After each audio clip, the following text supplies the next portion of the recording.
አስተውሳለሁ እንደዚህ ቃል ሲገባ እስኪ በዚህ ሞነ በዛ ለሞኬ መኪና እናምሳቻለን ሆኖ ይሄ ተቋም ማን ነው ምንድነው የሚል ጥያቄ ብዙዎቻችሁ ነው ተሰምቷል። በአዲስ አበባ ፖሊስ አባሉ የተፈጸመው ከባድ አካላዊ ጥቃት ከፍተኛ የህዝብ ቁጣን ቀሰቀሰ።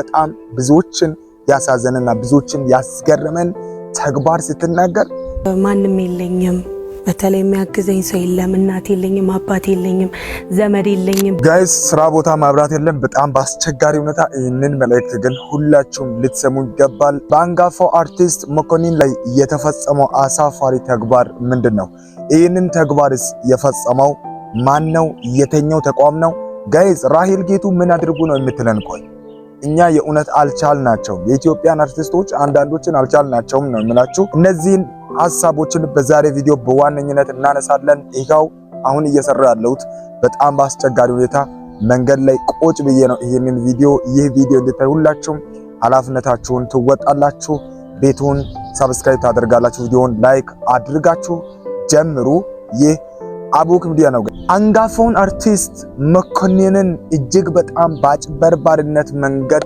ዋሽቶ ከረጅም ጊዜ በፊት የራሱን ተቋም ያስታወቀው ሰው ማን ነው ጋይስ ይህንን ስትሰሙ እጅግ በጣም ልባችሁ ይሰበራል በኢትዮጵያ አርቲስቶች ላይ ምን እየተደረገ ነው ለማንኛውም መኮንን ከራሱ አንደበት ሲናገር በሰይፉ ሾው ተደምጧል ባለፈው ያንተም ልደት ሲከበር መኪና ቃል ተገብቶል ነበርና አስተዋውሳለሁ አሁን የመጣው በተሸለምከው መኪና ነው አይ እሱ ፎቶውን ይዟለው በሊና መኪና ነው የመጣው እንዴ ያንተስ መኪና እንግዲህ ውጪ ሄዷል አሉ ሰውየው ከዛ ሊልክልኝ መሰለኝ ሐሳቡን እንደዛ ነው የሚመስለው አስተውሳለሁ እንደዚህ ቃል ሲገባ እስኪው ሆኖም የሚያስራ ብቻ አይደለም መተው ያለበት ለኔው የኮምፒውተር ስራ ነው ገና ተጠብቀናል ግን በዚህ ሆነ በዛ ለሞኬ መኪና እናምሳቻለን እንደዚህ ደግሞ አልሰጠሁትም ብሎ ቢናገርልኝ ለማችሁ ይሄ ቃሉ በሰዓቱ በጣም በብዙዎች ዘንድ ተወዳጅ እንዲሆን በተለይ ያንን ተቋም አድርጎታል ለመሆኑ ይሄ ተቋም ማን ነው ምንድነው የሚል ጥያቄ ብዙዎቻችሁ ነው ሲናገር ሰውየው ታይቷል ከዛ በኋላ በጊዜው ተቋሙ በተወሰነ መልኩ ተዋወቀ እንጂ ማን እንደሆነ ማንነቱ አሁን በዚህ ሰዓት የብዙዎቻችሁ ጥያቄ የተኛው ተቋም ነው የምትሉት የተቋሙንም ስም እነግራችኋለሁ ግን አሳዛኙ ነገር በሶሻል ሚዲያ ወጥተው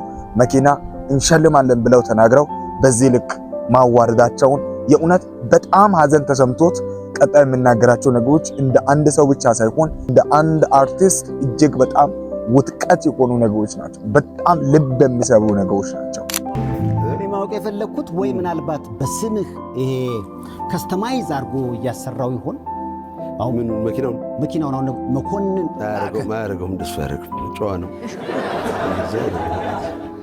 እና ሱሮር ሙሉ አስጨቀጨቀኝ በጣም በብዙ ሰዎች በግሬስ እንዴት ሆነ ያ መኪና ደከመኝ ሁሉ ኧረ ተው ሰው ተሸልሞ ይደክመው እንዴ ደስ ይላል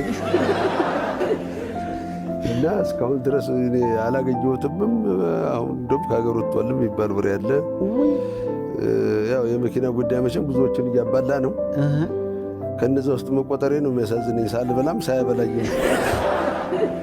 ብዙዎችን እያባላ ነው እኔን ደግሞ እየበላ ነው በላ ችግር የለም ግን እንደዚህ ቢነግርልኝ አልሰጠሁትም ብሎ ቢልልኝ እኔንም የሚጠይቀኝ አይኖርም እኔ አሁን በጥያቄ መከራ ይላየው እንዴት ሆነ ያ መኪና መኮንን ያ መኪና እንዴት ነው ያ መኪና ይደክማል ለስንቱ ሳሰረድ ትችላለህ እኔ እንደውም ባለፈው መንገድ ትራንስፖርት እኮ አይቼህ ነበርና ታርጋ ሊያወጣ ነው እያልኩ ነበር ለራሴ ነው ለራሴ ነው የሄድከው ለራሴ ነው የሄድኩት ሰው ሁሉ ሳርጎት ሳይው እኔም እዚህ ላይ አርገህ ልትወጣ ተፌ ወጣ ብዬ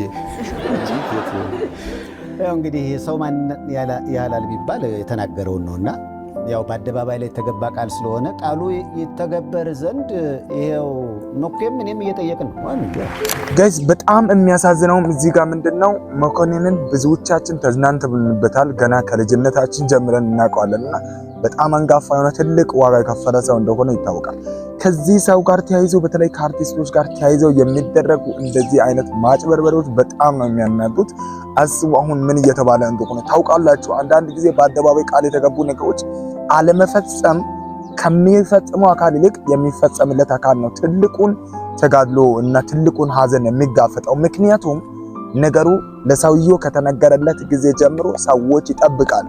ያንን ፌሳውት እያደረገ ነው። በደረሰበት ሁሉ በመኪና አልመጣም እንዴ እያሉ ሰዎች በጣም በአስቸጋሪ ሁኔታ እየጨቀጨቁት ነው። እናውቃለን። የሆነ ነገር እገዛለሁ ብላችሁ እንኳን ባትገዙ ትንሽ ነገር እኮ ነው። ጫማ እንኳን ጥሩ እገዛለሁ ብላችሁ ካልገዛችሁ ብዙ የሚናገር ህዝብ ነው ያለን እኛና ይሄ በዚህ ህዝብ መሃል ይሄ ቃል ተገብቶለት ለረጅም ጊዜ ሲሳቀቅ በህዝብ መሃል አርቲስት ነው እየተባለ ቃል የተገባለህ እየተባለ እንደኖረ ሲናገር እውነት ያሳዝናል። እጅግ በጣም ያሳዝናል። አሁን እንኳን በዚህ መድረክ ላይ ቆሞ በሳቅ ነው ያስቀናል አይደል?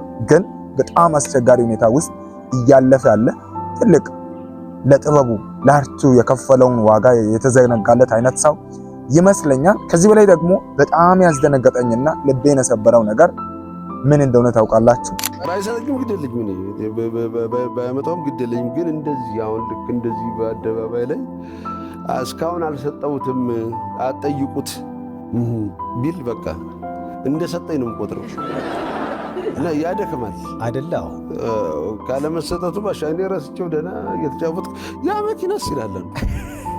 እንዴት የማላውቀውን መኪና ምን ልበል? አሁን በቀደም ምሳ ስንበላ ልክ ስገባ ሬስቶራንቱ በር ላይ የሆነ መኪና ቆሞ ነበር። አዲስ ብራንድ ነው። አንዱ ለሰዎች መጥተው መኩዬ እሱ ነው አይደል ምናምን ሲሉ ነበር ይላሉ እነሱ። ሰምተዋላ ማን ሰርግ ላይ እንደሆነ አላውቅም። አብረን ቁጭ ብለንም እንደዚሁ መጥቶ መኩዬ መኪና መንገድ ዘግቷል አለ። በቃ እንደዚህ ይደክማል አልኩ። እንደው በተሰጠኝና በዘጋው ሲል ነበረ። እባካችሁ ይሰጠውና ይዝጋ።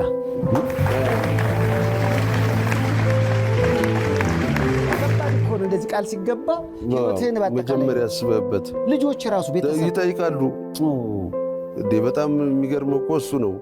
እንደዚህ እኮ ነው በቃ አለ ለቤተሰብህም ለጎረቤትህም ለህዝቡም አልሰጠውትም ካለ እንደሰጠ ይቆጠራል እኮ። ቆይ መኪናውን እሸልምሃለሁ ሲልህ ግቢ ምናምን አዘጋጀህ ማሳደር? እኔማ ነበረኝ በፊትም ግቢ። እሱ አይደለም ለነትር የሚያዞራልኝ ችግር የለም። አሁን የሚቆመውን የጠፋው የሚቆመው እኔ ልቆም። በጣም አሳዘኝ ያልኳችሁ የቤተሰብ ጉዳይ ነው ማለት ነው። ቤተሰብን የሚያህል ትኩረት የሚያደርግ ነገር የለም። ልጆች ይህንን ቃል ሰምተው በጣም ልባቸው ሊሰበር እንደሚችል አስባለሁና እንደዚህ አይነት ቃሎች ቢፈጸሙ በአይነኝ በመጀመሪያ ፕሊዝ በእናታችሁ ብቻ እንደዚህ አይነት ነገሮችን ባናደርግ። ሲጀመር እኔ ቃል መግባት በሚባለው በፍጹም ነው ማላም ነው። ቃል ከተገባ ደግሞ ቢፈጸም ምን አለበት እንደዚህ ባነግድባቸው እና ስናገር ሰምታችሁ እንደሆነ በቃ እየነገደብኝ ቢሆንስ? ይህ በጣም አሳዛኝ ነው። ፕሊዝ በእናታችሁ እንደዚህ አይነት ነገር ባይደረግ፣ ከተደረገ ደግሞ የተገባው ቃል ይፈጸም እባካችሁን። የምንችል ኢትዮጵያውያን ይሄ ሰውዬ ምናልባት ይሄ ተቋሙ ማን ነው የሚለው ጥያቄ ብዙዎቻችሁ ነው። በጊዜው የኢትዮጵያ ቴክኖሎጂ የሚባል መኪና ምናምን የሚያስመጣ ተቋም ነው ይህንን ቃል የገባለት ማለት ነው። የኢትዮጵያ ቴክኖሎጂ ይባላል በሰዓቱና ይሄ ተቋም ነው። አሁን በቪዲዮ ያያችሁት ሰው ነው ቃል የገባውና ለማንኛውም እሱ ውጭ ነው እየተባለ ነው። ግን በሚያሳዝን ሁኔታ በዚህ ቃል ምክንያት አርቲስቱ ብዙ ዋጋ እየከፈለ እንደሆነ ሰምታችኋል። እጅግ በጣም አሳዛኝ፣ እጅግ በጣም የሚያስጠላ ነው ለኔ ጋይስ። ከሰሞኑን በጣም በሶሻል ሚዲያ ያነጋገረን አንድ ሰው በህግ አካል እጅግ በጣም ብዙ ሲደበደብ አንድ ቪዲዮ በሶሻል ሚዲያ በተለይ በቲክቶክ መንደር ይንቀሳቀስ ነበር። ስለዚህ ጉዳይ መንግስት፣ ህዝብ ምን እያለ ነው? ምንድነው ይሄ ጉዳይ? ሰበር አስደንጋጭ ዜና ተሰምቷል። በአዲስ አበባ ፖሊስ አባሉ የተፈጸመው ከባድ አካላዊ ጥቃት ከፍተኛ የህዝብ ቁጣን ቀሰቀሰ። ከላይ በቪዲዮ ላይ እንደምታዩት አንድ የህግ አስከባሪ አባል በኃይል እየጎተተና በተደጋጋሚ እየደበደበው በጭቃማ ቦታ እየጎተተው የፈጸመው ጥቃት ብዙዎቹን አስቆጥቷል። በአዲስ አበባ ከተማ ውስጥ አንድ የህግ አስከባሪ አባል በዚህ ላይ የፈጸመውን ከባድ አካላዊ ጥቃትና እንግልት የሚያሳይ ተንቀሳቃሽ ምስል በማህበራዊ ሚዲያ ላይ መሰራጨቱን ተከትሎ ከፍተኛ የህዝብ ቁጣ ተቀስቅሷል። ይህ የህግ አስከባሪው ጭካኔና የስልጣን አላግባብ አጠቃቀም በርካታ የዲጂታል ማህበረሰብ አባላትን በእጅጉ ያስቆጣ ሲሆን ድርጊቱ የዜጎችን ሰብአዊ መብትና ክብር በግልጽ የጣሰ መሆኑን ብዙዎቹ እየገለጹ ይገኛሉ። ህግን የማስከበር ኃላፊነት ያለባቸው አካላት ተጠርጣሪዎችን በቁጥጥር ስር በሚያውሉበት ወቅት በህጋዊና ሰብአዊ አሰራር መመራት እንደሚገባቸው የሚገልጹት ገለልተኛ ወገኖች እንዲህ አይነቱ የአደባባይ ድብደባ በህዝብና በፖሊስ መካከል ያለውን አመኔታ ክፉኛ እንደሚጎዳና እንደሚሸረሽረው ያሰመሩበት በመሆኑ የአዲስ አበባ ፖሊስ ኮሚሽን በጥቃቱ በወጣቱ ላይ የፈጸመውን ይህ ቪዲዮ መንቀሳቀስ ከጀመረ በኋላ ብዙ ሲናገሩ ነበር። ነገር ግን አሁን ላይ ደግሞ በጣም እኔ ሶሻል ሚዲያን ከምወድበት አንዱ ምክንያት ይሄ ነው። እንደዚህ አይነት ተግባርን የሚያደርጉ ሰዎች በህግ በቀጥታ ሊቀጡ ይገባል። የህግ በላይነቱ ደግሞ መከበር ያለበት በዚህ መንገድ ነው ብዬ በፍጹም አላስብም።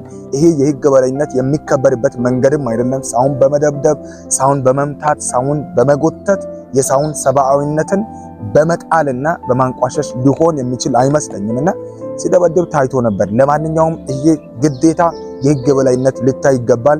ሰውየው ወደ ህግ ቀርቦ ይሄንን ያደረገው የፖሊስ አካልም ጭምር መታየት አለበት። ልብስ ለብሶም ሜቢ ሊሆን ይችላል ሌላ ሰው ማለት ነው። ይሄንን የሚያደርግ ህግን የሚያውቅ የተማረ ሰው እንዲያደርግ ይህ የብዙ ኢትዮጵያውያን በተለይ የሰሞኑን በሶሻል ሚዲያ መነጋገሪያ የሆነ ነው ማለት ነው። ጋይዝ ራሄል ጌቱ ምን አድርጉ ነው በሶሻል ሚዲያ የምትለን? እጅግ በጣም ብዙዎችን ያሳዘነና ብዙዎችን ያስገረመን ተግባር ስትናገር ግን ምን አይነት ልብ ብኖራት ነው እቺን ሴት? እኔ እንጃ እኔ ገርሞኛል። ስሟት እስኪ። በቃ እንደው ለአንድ ሰው እንኳን ቢደርስልኝ ብዬ ማስበው አይዟችሁ ማንም የለኝም፣ በተለይ የሚያግዘኝ ሰው የለም፣ እናት የለኝም፣ አባት የለኝም፣ ዘመድ የለኝም ብለው የሚያስቡ ካሉ አይዟችሁ፣ መድኃኒዓለም አባት ይሆናችኋል፣ ድንግል ማርያም ደግሞ እናት ትሆናችኋለች። አይዟችሁ፣ ነገር የሚያስተካክል እግዚአብሔር አለ። በርቱልኝ፣ ጠንክሩልኝ ማለት ነው የምፈልገው። ትልቅ የሆነ ቦታ ነው የምሰጣትና እኔ እንጃ ለምን እንደወደድኳት አይደው ነው፣ ግን በቃ ተፈጥሮዋ በጣም ነው የሚያስደንቀኝ። ገንና ካሳለፈችው በልጅነቷ ካደገችበት እናት አባቷን ያጣችው በልጅነቷ ነውና ያንን መከራዋን እያሰበች ያለፈቻቸውን አስቸጋሪ ነገሮችን ስታስብ የፈጣሪን እርዳታና አብሮነቱን ምን ያህል ደግፏት እንዳሳደገ ስትናገር አይዟችሁ ብላ አይታችኋል።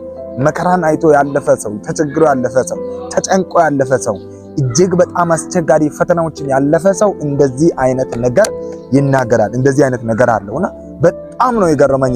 ተሰምቷት ውስጧ ላይ የተናገረችው ቃል በቃ አይዟችሁ ያልፋል፣ በቃ ያልፋል፣ እግዚአብሔር ያስችላቸዋል ነበር እና ያለችው። ይሄ በጣም በሶሻል ሚዲያ እኔ ልቤን ነክቷል ከምር